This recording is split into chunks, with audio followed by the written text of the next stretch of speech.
Africa के Cameroon के 2 विदेशी नागरिकों को नकली भारतीय करेंसी के साथ गिरफ्तार किया गया है। इनके कब्जे से 24,40,000 रुपए की नकली करेंसी बरामद की गई।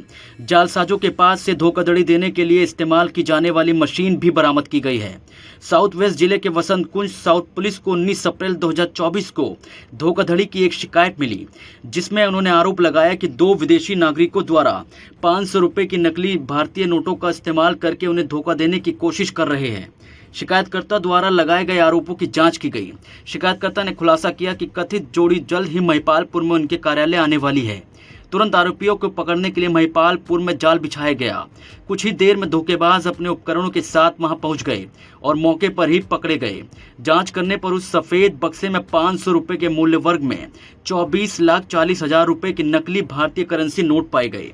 उनके कब्जे से एक सफेद बक्सा और एक बड़ा बक्सा बरामद किया गया, जो नकली करेंसी सक्रिय करने वाली मशीन के रूप में काम करता था।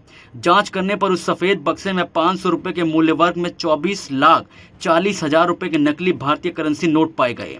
आगे की पूछताछ के दौरान आरोपियों ने अपनी पहचान कामदेव कॉलबर्ट उर्फ लजारे फोत्सो पुत्र यामाहा डेविड निवासी कैमरून अफ्रीका उम्र 40 वर्ष और कामलेहू निया एलेन पुत्र निया मोरिका निवासी कैमरून अफ्रीका उम्र 48 वर्ष के रूप में बताया। कई धाराओं में वसंत कुंज थाना उत्तर में मामला दर्ज किया गया और दोनों आरोपियों को गिरफ्तार कर लिया गया।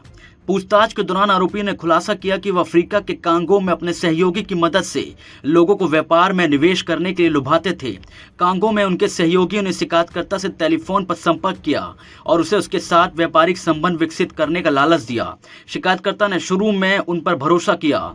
उनके सहयोगी बहरूसिया मलिक ने शिकायतकर्ता से कहा कि वह 2 राजनयिक से उसका परिचय करवाएगा।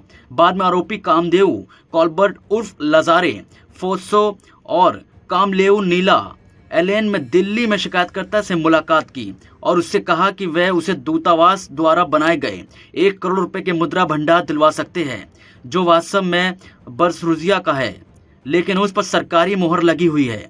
4 अन्य मुद्रा नोटों से स्टाम्प हटाने के लिए कुछ रसायन और 500 रुपए का मूल मुद्रा नोट चाहिए। शिकायतकर्ता को 25 लाख रुपए का इंतजाम करना था ताकि वह 1 करोड़ रुपए की राशि के मुद्रा नोटों से स्टाम्प हटा सके और उसका आगे इस्तेमाल कर सके।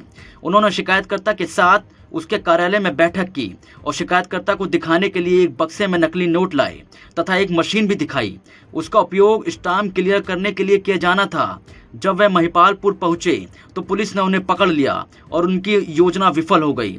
आरोपियों ने नकली नोटों का उपयोग करके शिकायतकर्ता को धोखा देने की साजिश रची थी। इसके अलावा यह भी पता चला कि आरोपियों ने खुद ही नकली नोट छापे थे। घटना की जानकारी आईबी और अन्य राष्ट्रीय एजेंसियों के साथ साझा की गई है।